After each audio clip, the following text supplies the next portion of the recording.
এতিয়া সাপোজ ইয়াতে 4টা আছে সাপোজ এটো তুমি পঢ়া নাই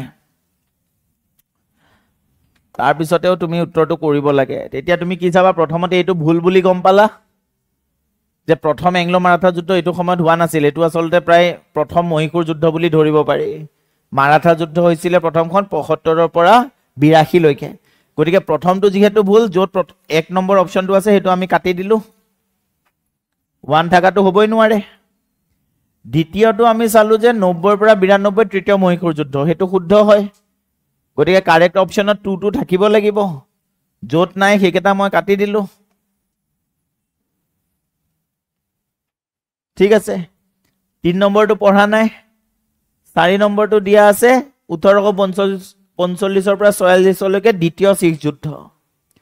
হেতু আমি গম পালো ভুল বুলি তাৰ মানে 4টো হ'ব নোৱাৰে 4টো যত আছে হেতু কাটি দিলো তেতিয়া আমাৰ হাতত থাকি গল অপচন ডি ৰাইট গতিকে আমি এটো নপঢ়াকেও তো শুদ্ধ উত্তৰটোত আহি উপনীত হলুহি ঠিক আছে এই যোনটো মেথড হয় এটো কোৱা হয় মেথড অফ এলিমিনেশন যেতিয়া আমি শুদ্ধ উত্তৰ কি হ'ব নাজানো এক্স্যাক্টলি তেতিয়া যোনকেটা নহয় বুলি জানো সেইকেটা কাটি কাটি গৈ থাকিলে শেষত শুদ্ধ উত্তৰটো ৰৈ যাব কয় গতিকে যদিও আমি এটো পঢ়া নাই তথাপি আমি গম পালো যে 2 আৰু 3 এই দুটা কাৰেক্ট হয় কাৰণ বাকি কেটা কাৰেক্ট হ'ব নোৱাৰে বুজি পাইছা ঠিক আছে এটো কাৰেক্ট হয় 1824 ৰ পৰা 1826 লৈকে প্ৰথম এংলো বাৰ্মিজ যুদ্ধ হৈছিল কাৰণ এই বাৰ্মিজ সকল অসমলৈ আহে অসমত শাসন কৰিবলৈ আৰম্ভ কৰে 1821 চনৰ পৰা আৰু 1821 ৰ পৰা 1824 লৈকে বাৰ্মিজ সকলে অসমত শাসন কৰিবলৈ লয় যাক আমি মানৰ শাসন বুলি কওঁ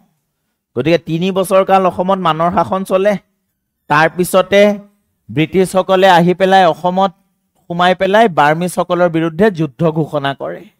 আৰু তাৰ পিছত 1824 ৰ পৰা সেই কাৰণে এংলো বাৰ্মিজ যুদ্ধ আৰম্ভ হয় 1826 চনত বাৰ্মিজ সকল পৰাজিত হয় আৰু ব্ৰিটিছ আৰু বাৰ্মিজ সকলৰ মাজত এখন চুক্তি স্বাক্ষৰিত হয় যাক কোৱা হয় ইয়াণ্ডাবুৰ চুক্তি